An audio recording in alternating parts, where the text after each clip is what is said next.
This is Interpreting Wine, host and founder Lawrence Francis, welcoming you back to the Market Pulse UK series. This features a cross-section of UK hospitality professionals, including sommeliers, importers, independent merchants and wine bars.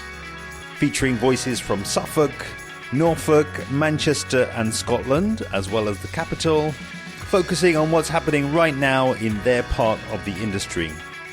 Today's conversation features David Lapsey of Ostair Consultancy. We first hear David's origin story and get an insight into previous hospitality roles, which will be the focus of this episode. One as co-owner of a restaurant and secondly at a luxury hotel venue. We discuss the customers he met in both roles and what influenced their buying decisions, as well as talking trends and the regions that he's most excited by, before closing on his green and red flags when it came to buying wines. Enjoy. Hey David, great to have you on, great to connect and great to get some insight from you today. So really looking forward to the conversation. And before we started recording today, you sent me over a high-level overview of your origin story, which I now know starts in hospitality and starts with you working at a hotel bar. So kind of take us back there, talk to us about how wine got its hooks into you back then, and then how your relationship with wine has changed and evolved over time. Yeah, certainly. Well, thanks for having me on. It's great to share. And when I first came into hospitality, it was, as I said, I'd taken a bar job, and it was a nice place. It was a hotel that had just been refurbished and reopened, so it was interesting. It was all new and it was all changing different. I had the opportunity as it began to progress and they started really honing in on the staff training. It was a wine tasting on the wines that were available from that list, the opening list, and it was held by the wine merchant. And so it's a company De Burr Wines up here in Scotland, and it was the owner Tarquin De Burr who led the wine tasting session. And for me, I had always enjoyed wine as a consumer going out for dinner, but it was never, certainly not a passion or a hobby or an education as it became. Yeah, we tasted the wines, and the thing that got me was the two wines, the wines that we tasted, and there was the entry level and then the more premium level on the list, and I couldn't get my head around. So this is the same winery. This one's great. This wine is amazing. It's the same winery. Yep, it's all the same. It comes from the same vineyards. Yep, it comes from the same area. It's the same people. So how is it this different? And then, obviously Tarquin had went over a bit more detail of how the winemaker influence comes into it. Mm-hmm. How the better, storage of oak and just all the winemaker touches that can then really guide and change the wine and the production point. And I thought, okay, and there's a lot more to this than just pull a cork and pour a glass.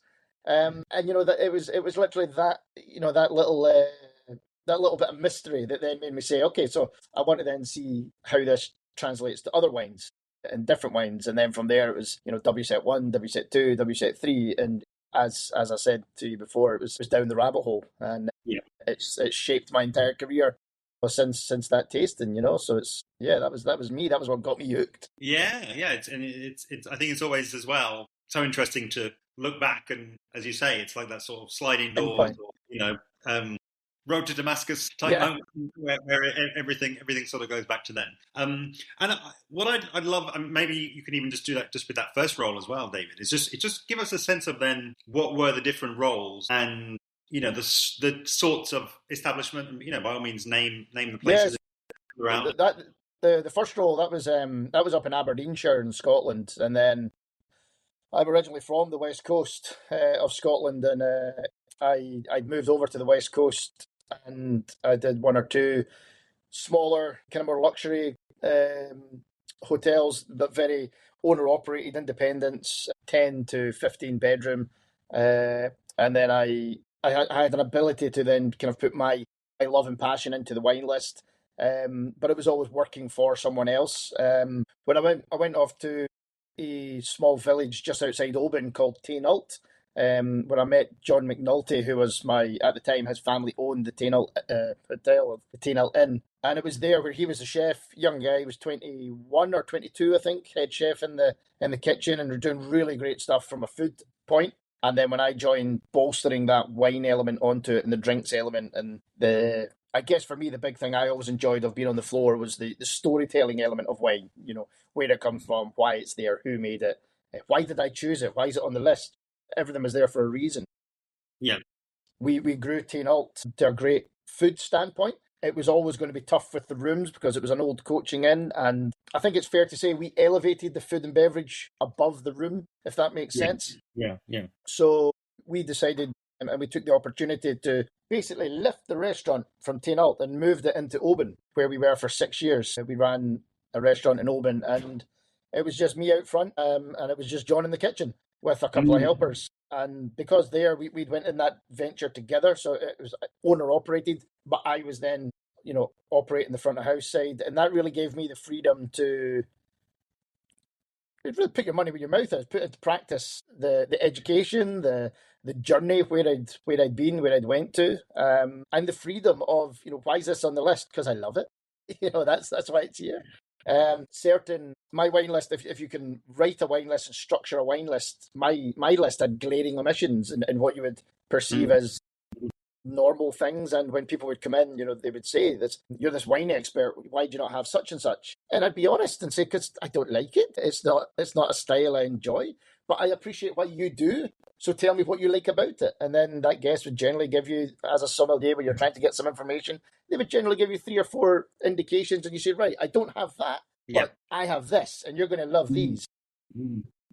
And generally, that's how we worked at Etiv Restaurant, and it was great fun, and it was every day was playtime because it was everything that was there kind of followed a line from whether I was studying at home or the kind of seasonality of it, and it just made it so much fun doing it that way. So that was really what shaped my professional wine workings, I would say. And then I moved on from Etiv when we closed. I moved on to a luxury hotel in Pitlochry, so we're right over in the centre of Scotland. And we tried to replicate and we do that there and take a wine offering. And I think the trend, I don't know what the trends. I mean, the trends are different all over the UK and regional areas, but definitely the trend in Scotland, people drinking less but drinking better, which is great on a wine list because you get to open stuff that's really interesting more often than not. Yeah. And they want to know, like I said before, they want to know why it's there. Why have you chosen this wine? I mean, there's Malbec. There's 100 and plus Malbec producers you could have picked. So why have you picked this one? And it's then how you get that across to the guest. And that was the really good, entertaining, fun part for me about creating these lists and delivering them to your guests. I love it. And as we've kind of spoken about before recording, I know that you've since left. So you were the general manager at that hotel. Yes, that's right. I've moved on. I'm up in Inverness now. Okay.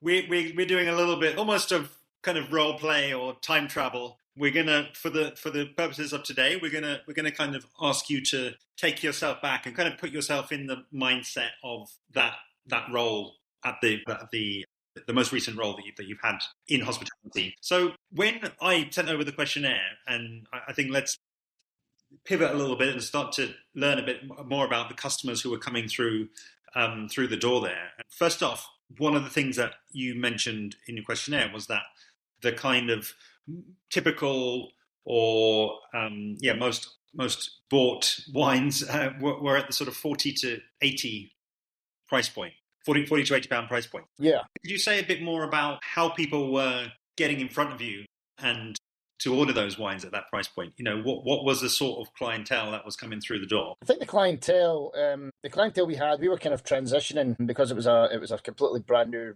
refurbished property, really focusing on the luxury market, the international travel market as well. So the clientele was varied, but very much leisure, predominantly all leisure. And with that, because Pitlochry as a town and an area is extremely busy, it does dip in the off season, but there is still a lot of people going about on a leisure platform. And I think the reason the spend was in and around that area was because it matched the entire venue.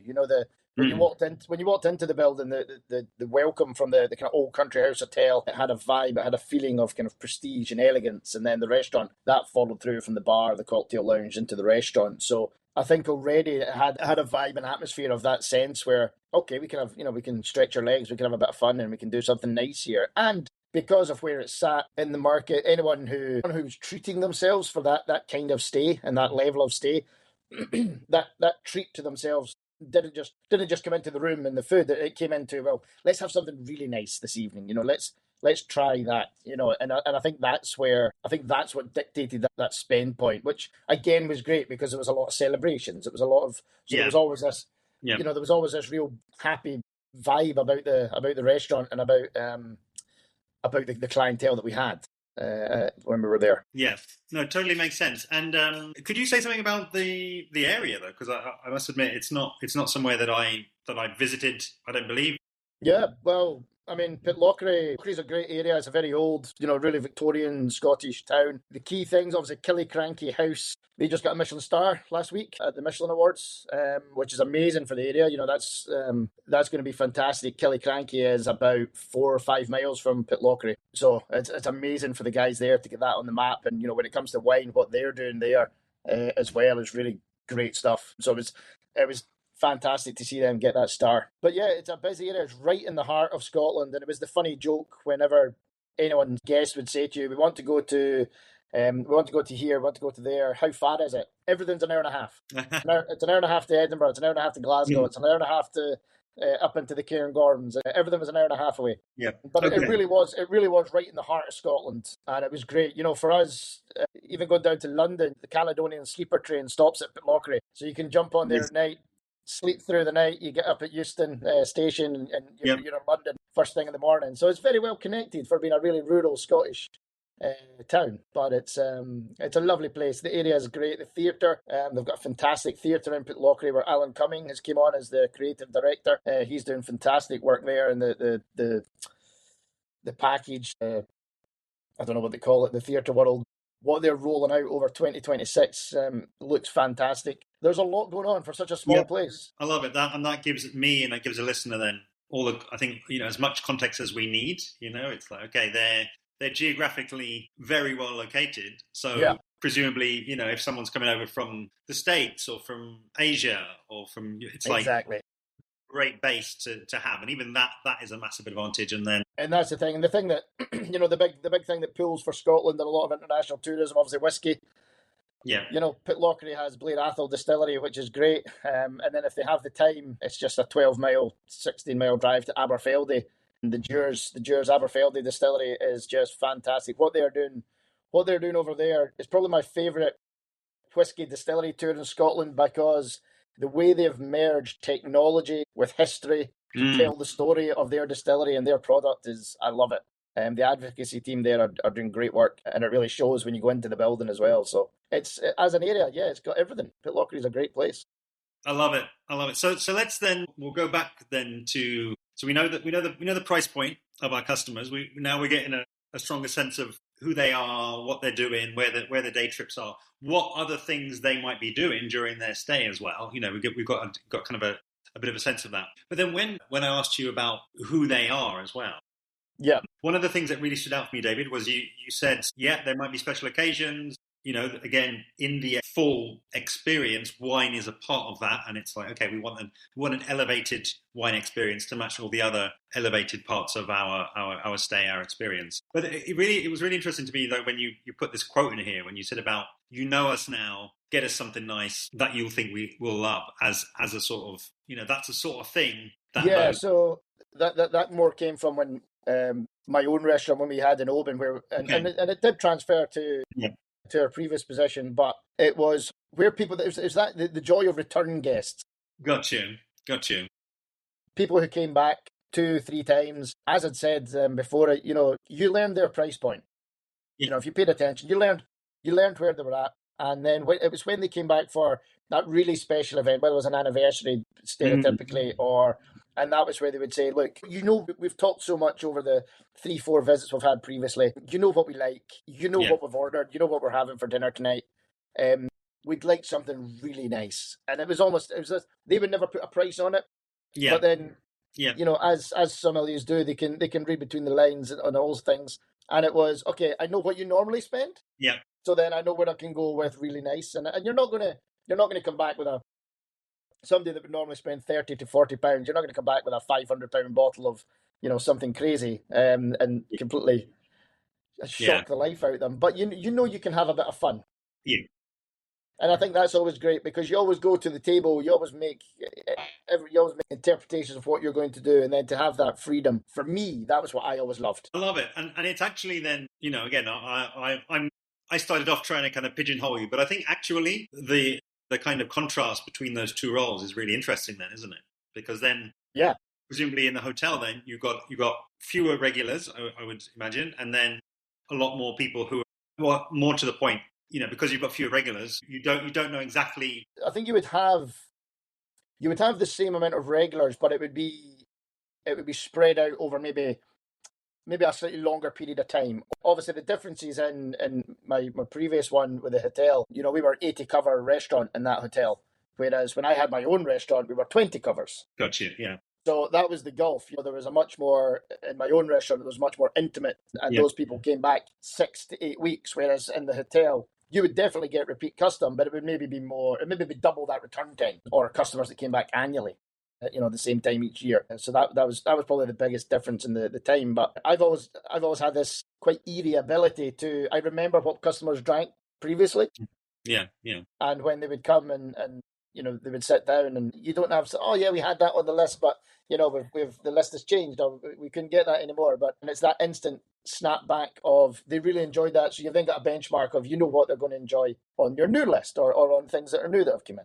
So what would you say were the big difference ultimately then, if we kind of nail this down and make it more concrete then, so again, you come from that 6 years at the restaurant, and then you're given this new challenge and new opportunity. How did you go about, I guess, two phases? How did you go about first writing the wine list, and then secondly, adapting, evolving that during your time there? The biggest change was, having gone from being where it was myself, and you could take more liberties, obviously working for the hotel and for the company that owned that, you'd have to be more commercially minded on every element of the list. Whereas with don't get me wrong, with the company, you can still be generous, and you can still do nice things for your guests. But when it's your own restaurant, you can make that judgment call in a heartbeat, as opposed to having to check things and look back at stuff. That's the biggest difference. But I think writing it, that would be the biggest change in the mindset, is writing a list for the hotel group, which was much more commercially viable. There was your wines that you're going to sell a lot of these, so is that at the best price point? Can that offset things that you might bring into the list that are kind of unicorn wines that you're not going to sell a lot of? But when you do, it's got to work for the customer and for the business as well. I think the other big consideration when writing a list, having gone from being myself, where it was such a small, intimate, and you could really give constant one-on-one wine training to staff. Yeah, yeah. When you're then writing a list for a hotel, much larger venue, a much larger restaurant, you then have to consider the staff engagement of that wine as well. So when I had my list in the restaurant, the reality was we had wines by the glass, but if a customer was really heart set on a specific wine, I'll open it, no bother at all, because I'm happy to open it, because I know I'm going to sell another glass of that. I'm going to get that because it's going to go with something else, and I'll be able to. I'm not going to lose on that. Whereas with a company-led wine list, you can't do that. I'm sorry, it's only by the bottle. These are our glass wines. So you don't have that, maybe that flexibility. So you have to factor that in. That if somebody was to open wine, is that junior team member, are they going to be able to guarantee that they'll sell that wine to another customer? So I think that the training element was a big consideration as well. How do we train this list? Yeah. And then like practically then, how did that end up looking in terms of, different regions and, I get a sense of, maybe, it's got to be, people pleaser is not the right word, but it's maybe got to have more recognizable, great variety. And you maybe can't be going off piece too much. Yeah. And I think when you look at like a wine list, if somebody comes in and sits down at the table and they get handed this wine list that's, colossal in size, they're going to skip through it, but they really want to be handheld and led. If it's a much more concise wine list and it's shorter, they're naturally going to look for the wine they know, and then when they don't see that, they're going to go, oh no, what can I drink now? What can I drink off this? So I think they always have to have, and I think since COVID, like I say, people want to know more stories about wine, and as they get them in other places, they're coming in more knowledgeable. So they're saying, oh, I tried this lovely Vermentino. You don't have a Vermentino. What do you have on your list that's like that? So then obviously that person who's then with the list has to be confident to say, excellent, but we have, these choices that are similar, same kind of idea. But then if you have it well written, well read, very open and transparent as to what it is and where it comes from. I think the general clientele base we have nowadays, they seem to be able to navigate it reasonably confidently themselves, and then they fall back to us on the story behind it, I think. Got you. And then I asked you as well, for maybe, this is, again, we're going to sort of, I guess, go back in time a little bit, but I asked you about your kind of wine crushes, if you like, things that really kind of float in your boat. And you mentioned the US, you spoke about that as a market. Was that something that was there on the list at the hotel? Yeah, definitely. We had a really strong US element that was outside of Napa, outside of California. That's, for me, I think, because what we've seen probably on the run up to COVID and then after COVID, a lot of guys and girls who were working real, high pressure industry or high pressure jobs who had said, I'm giving this up and I'm going to buy a plot of land, whether it was in Oregon or, Washington State, wherever. Yeah. And said, turning their hand to winemaking and going in with no rule book, going in with, hey, let's plant Albarino. And they're saying, well, nobody plants Albarino in this area. They've got, like I say, they've got no rules, and they would say, well, let's, give it a shot. 3-4 years down the line, somebody comes along and says, delicious Albarino. Yeah. Wow. Yeah. So I think that's what I enjoy. I enjoy the vibrancy of the US market. I think it is still going on. I think they are still doing great stuff, interesting things, testing new areas, new climates, new microclimates that they're finding in various different regions across the States, and they're still really embracing that push to try new things. And then I can't remember, I think I touched on I'm enjoying seeing how the old world is kind of slowly beginning this transition to, younger, whether it's team members in a winery or family members taking over those wine estates. And are they, whilst on the whole they're sticking to tradition, they're still wanting to play and do stuff themselves. They're still wanting to go and make wines that they love. And does that clash with the traditional method that they do sometimes on occasion? And it's quite interesting seeing how that balance is now beginning to shift, where we're getting wines that you wouldn't maybe normally expect out of those kind of main regions. That's kind of what but yeah, for me just now, I'm still really enjoying tasting around the US and seeing what it's creating. Very, very cool. And again, it's interesting that, what I'm kind of reading from this, and, this is the cool thing about, having a conversation about it. It almost feels as though, from those concrete examples you've just been given there, it's almost like the US can be a safe spot on the menu. It's like, oh, we're in the US, massive, and even potentially we're in California. As I saw when I was in the States last year, and we've been seeing for many, many years now, it's like, even just thinking about California, focus on Napa only at your peril, because there are just so many incredible projects. I mean, this is just a massive size, but as you say, all of those kind of young winemakers, new regions, new approaches, new styles, new grapes, it's all happening there. Yeah, and I think the only niggle on the American market on a wine list is that it stereotypically is at the higher price bracket for maybe something compatible from Europe or from the continent or even South America as well when you put them side by side. But I think a lot of the younger ones, the ones that are more interesting, they generally seem to be sitting slightly under Napa in California because they want to get their stuff out there. They want to get a name. They want people to see their wines. So it pulls them down a wee bit. But generally speaking, I think once you have that platform, that perfect thing where the customer, they want something nice, they want something interesting, they want something you love at that time. Yeah.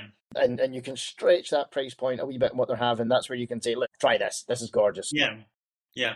And I'm really happy where this conversation has gone, because I feel like this is a very organic and natural question to ask. Last year I spent quite a bit of time over in Oregon. Yep. Actually, the call I've literally just had was with an Oregon producer, John Groschel, who's over in Europe now. All the sort of visits around Wine Paris. So I've got to ask, what was the presence of Oregon on the list that you had there, and I guess what might be some feedback for Oregon about how their wines were perceived, and what made people sit up and take notice when you had that conversation? Yeah, I think we had a couple on the list. I think probably the Pinot Noir's got where people like particular Burgundy, and then you would say, look, it's not Burgundy, but try this, fantastic Pinot. It's from Oregon. You tell the story, the one I'm thinking of is Amity Vineyards. It's not going to break the bank. It was at a good price point, and people would say, oh, I've never tried it.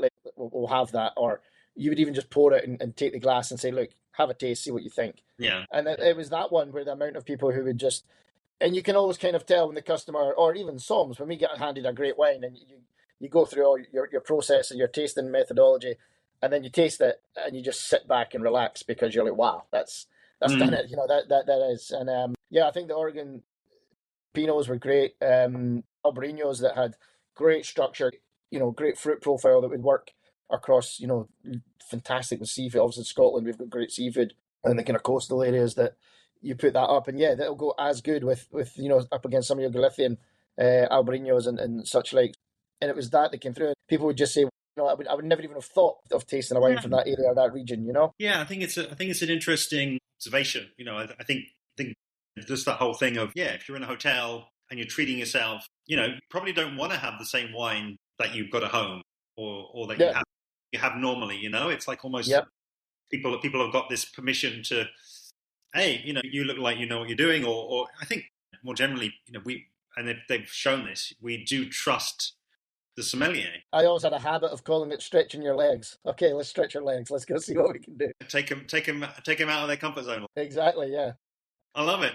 So let's. I think it feels like we're getting a little bit to the business end now, because again, I'd love, again, just summarising where I'm at, where I'm thinking. I do love that you did talk about at the hotel. You've got the commercial angle. That is maybe, if not the number one, it's certainly there. It's certainly got to be in your mind. And I asked you for red flags when you're choosing a wine. And something that was really interesting to me was the labels. And that being, so talk to me about that, because where does that then fit into the conversation about commerciality and stretching your legs and these new world styles? Yes, I mean, I think it sometimes falls down to the consumer or the customer who they know they enjoy wine, they know they like wine, they're maybe at the very beginning of their journey and they're beginning to learn, some of the terminology in the wine world that particularly on a label refers to whether it's classification or an indicator of quality. And then, there are some countries where obviously that, Crianza or Reserva, where, yes, it has an actual classification in one country, but another country, they've just put it on the list, or not on the list, sorry, on the label, because it gives the wine, in their perception, a bit more gravitas, or it's I'd be hesitant to say marketing ploy, although I've said it, but they want to maximise the sale of their product, so they put that on. So then that customer they've been to their first ever tasting, they've had it explained, they then go into the shops and say, oh, we're going to actually have something nice tonight. Look at the price point on that. Oh, but it's a Reserva, let's take that one. When in actual fact, it has no bearing on the quality of the wine inside. I always think that's a bit of a red flag for me when if you're trying to project confidence in what you're selling and confidence to the consumer that what you're selling them is something of value that they wouldn't normally go for, if that makes sense. Yeah, no, it totally does. And I guess, well, I'm reading into that is just, authenticity and kind of transparency, and I'll say, because it will have gone out by now. One of Bert Blaze's red flags, he's got a place down there in Norfolk, and his first red flag was when a bottle comes with a gang of medals on the bottle. Yeah.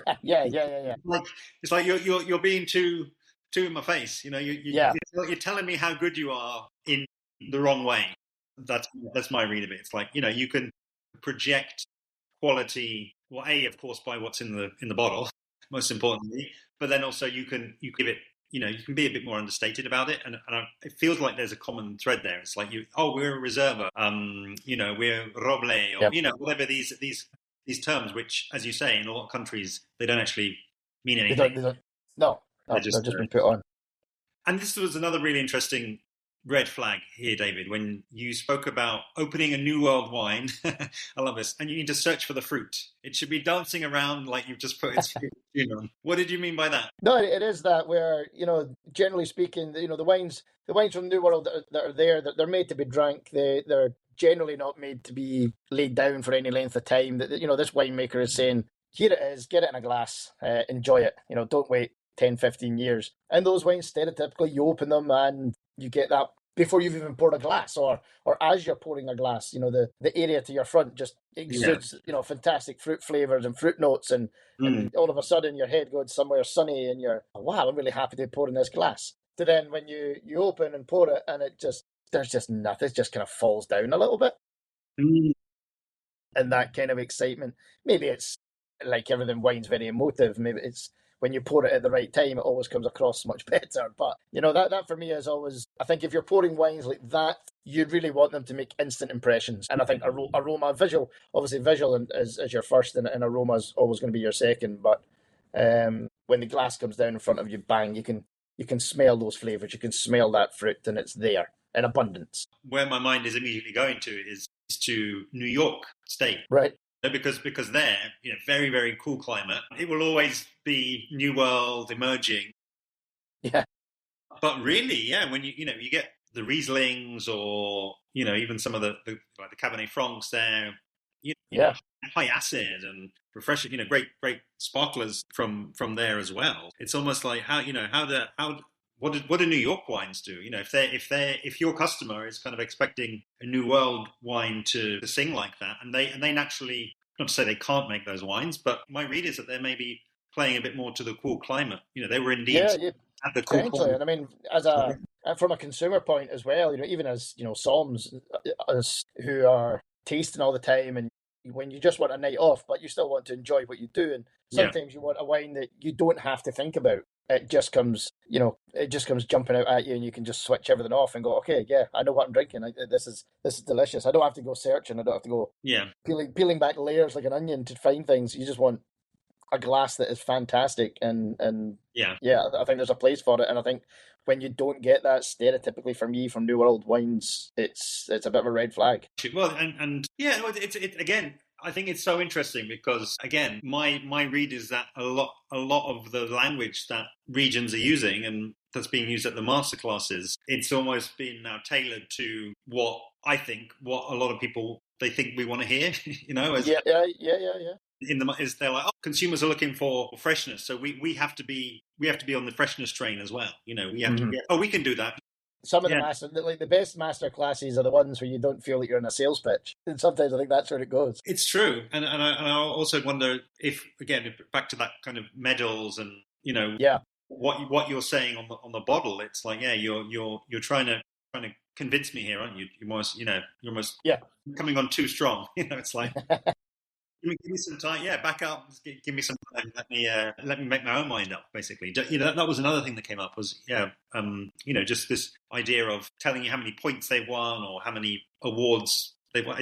In my experience, it's the quickest way to lose the attention of a trainer. It's like, don't tell me what I should be thinking about this. It's like, we want to learn about you and learn about the detail of what you're doing and hear your stories. But ultimately, for the final decision, we've got let us think about what our customers want, and we would communicate what we want to do. It's like, as you rightly say, and I agree, it shouldn't be a sales pitch. I think it should be more of a dialogue, or a sort of more of a training than a sales pitch, more of an education. Yeah, so, for sure. All of that being said, let's look at some of the green flags. So again, this is you in that. Okay, I'm maybe taking a risk on a wine, or want to bring on a new region or a new producer.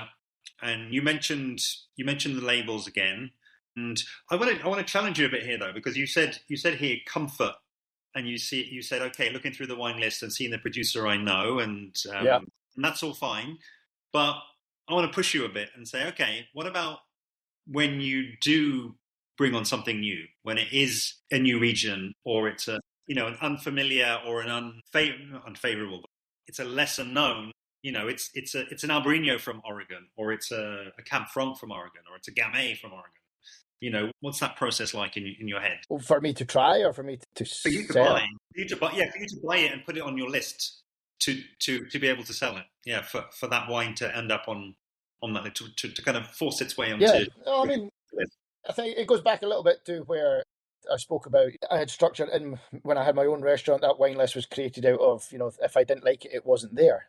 I think that's always the first thing for me. Whenever I do tastings, in particular, when we are buying or choosing new wines for lists, as standard, when you go to these tastings, you'll get the pamphlet or the catalogue, the portfolio list, and I'll always go around the room and I'll taste what I want to taste. I'll always take, if there's any somms there I know, or people that I know and respect, or even the wine reps. What do I need to try? What's good? What's different? What have you just got in? And I'll go and try them. I'll always put a mark. The ones where I taste, and I'll go through my the tasting that I always do. I'll go through those motions and take in what I take in. And if I like it, if I say, yep, this is a winner, this is a goer, I really enjoy it, I'll always put a mark beside that wine on the catalogue. Skip forward about a week, at home, you've been back at work, you've done service, your family, you've been out with the kids, all that stuff. I'll take time and I'll sit and I'll go through that catalogue again, or that portfolio list. When I come across those wines I've marked, if I can't remember anything about that wine, then I score it. It loses the mark. Gotcha. The ones that I can remember, and I must admit, it doesn't need to always be about the wine. It sometimes can be about, that was the one with a really unique story, or the way it was made, or so there's something clicked about it. I'll then order that into the venue, and then I'll retaste at the venue, because that's where we're going to be selling it. That's where we're going to be pouring it. That's where we're going to be. And I'll then taste it in venue. And then I make my critical assessment of, does this come onto the list? It's already got a foot on the door because I've bought it into the building. At that point, does this go on the list? If it's a brand new thing, it's a yes or no answer. If it's going on to replace something, it's then the natural, is this better than that? Why are we replacing that with this? And that's kind of how I've always chosen wines and products. And it used to come through when we had suppliers, anyone hand-picking wines for wine orders that can be sometimes on bulk. We're all human. Every now and again, somebody makes a mistake. I would never send back a mistaken delivered wine, unless it was exceptionally at a price point and it was going to cause an issue. Okay. But I would always taste it, because I would always look at it as an opportunity to, I've never seen this. I've never had this. Yeah. Well, let's try it.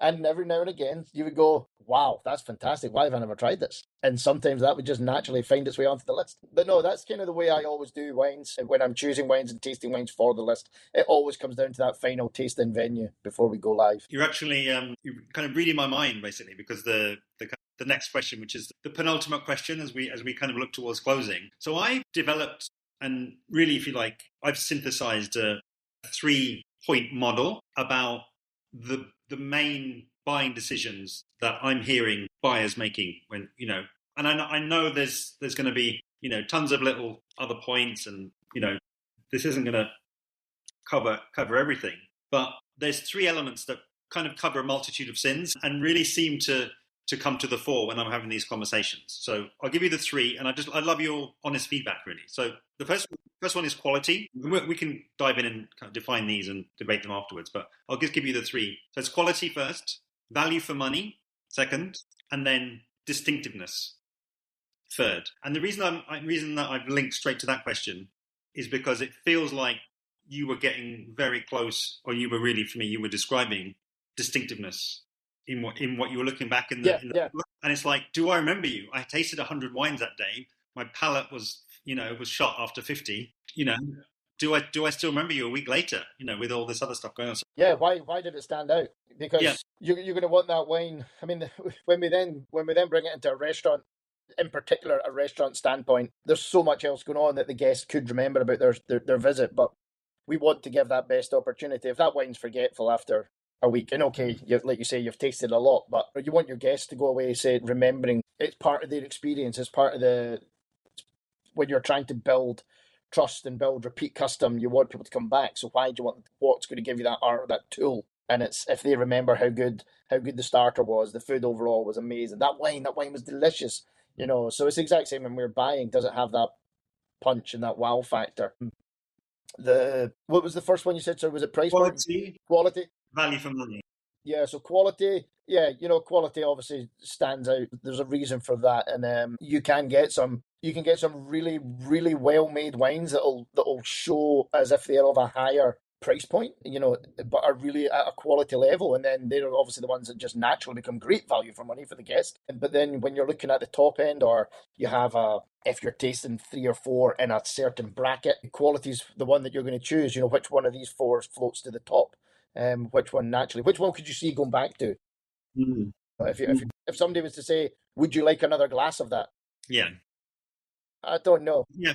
Whereas another glass of this, yes, absolutely. Give me another glass, give me the bottle. So yeah, how that lands on it. And then obviously value for money for the customer and the consumer is great when we're talking about, my restaurant that was at the higher end price point, the hotel I worked at, higher end. We're not doing that every day of the week, so it's, where does this sit for value for money for the guests when they come out and they're taking a a 30 or a 40 pound punt on a bottle they don't know and they've never heard of. Are they going to finish that and say, yeah, that was worth it. That was delicious. Value for money I think, is becoming more and more key. But yeah, I think quality will always dictate what we do, because we're the ones that are. That's what gives it the hook to us. But then value for money, can we sell it? Will the consumer pay? Yeah. It's a good triangle of trust. And again, kick the tires. I mean, again, that is me. I've never bought wine in that setting. So this is almost, it is secondhand. I'm very honest about that. That's me interviewing, speaking with buyers, and I call it synthesizing. What their thought process is that I'm hearing.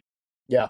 For me, when I stand back from that, I think that captures for me 90% of the. Of course, and I think it captures things like the label or the region. There are lots of other things that are outside of that, but it feels as though, in terms of being on a solid platform to say, I feel confident selling this wine, that it's going to deliver, and that the customer is going to have the experience we want them to have, and is going to feel good about giving us the 60, 80, 100 pounds, however much, and is going to tell their friends about it, and it's going to come back.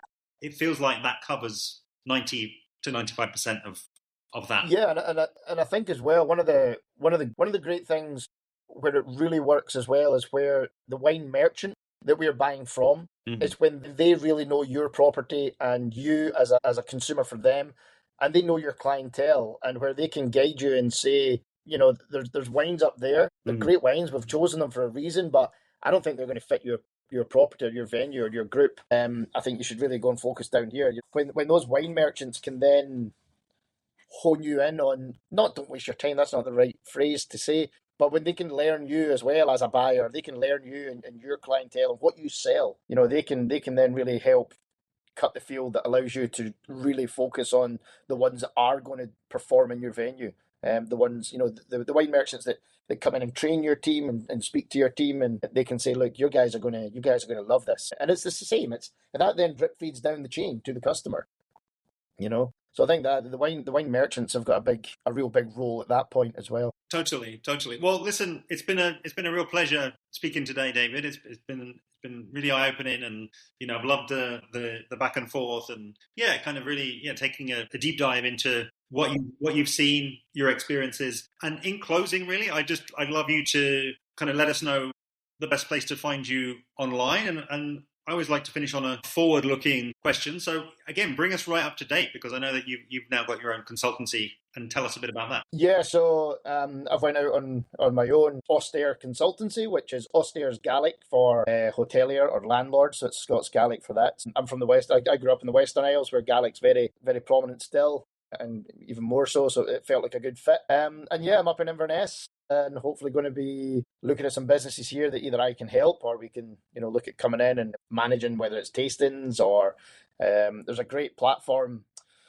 There's a great platform developing in Scotland just now. There's a girl, Kira Hodge, up in a platform, Being Wineful, and she's trying to collate where all the tastings in Scotland are happening, which is a great thing, because even for myself, sometimes you can go to somewhere in Scotland and then you leave, and then you find out there was an amazing, Burgundy tasting around the corner, and you think, how did I not know about that? Kira's got this platform coming up, which is going to be great, and I'm certainly going to use it as a tool. And when I start putting tastings on, we're going to be using it as well, hopefully. But it's just getting out, learning Inverness, and further up in the north of Scotland, there's great places, there's great venues, like I was saying with Killiecrankie getting their star. There's some great little hidden gems all over Scotland. It's just finding them, and that's the key. But it's looking good for the next few years up here anyway. And then just for my clarity, what is the main focus, would you say, of the consultancy? I mean, is it raising the game when it comes to the wine? Is it? Yeah, I think a lot.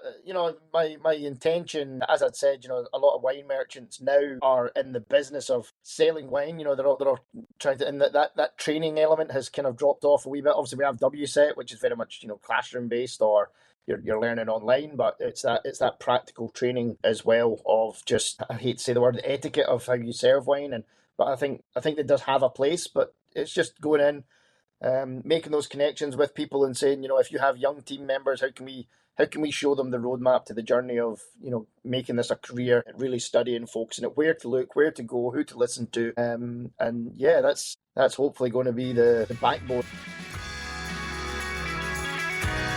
A massive thanks to today's guest, David Lapsey of Ostair Consultancy. Make sure you visit ostairconsultancy.co.uk, the link is below, to learn more and find his main social media handles. Yet again, so much to take away from today's episode, and I've got my top 3. So first off is the signals that David picked up on when people were ready to spend a bit more, both in the restaurant and hotel setting, reading the language, the occasion and the person, especially in between visits, which, as he mentioned, would be less frequent at the hotel and more frequent at the restaurant.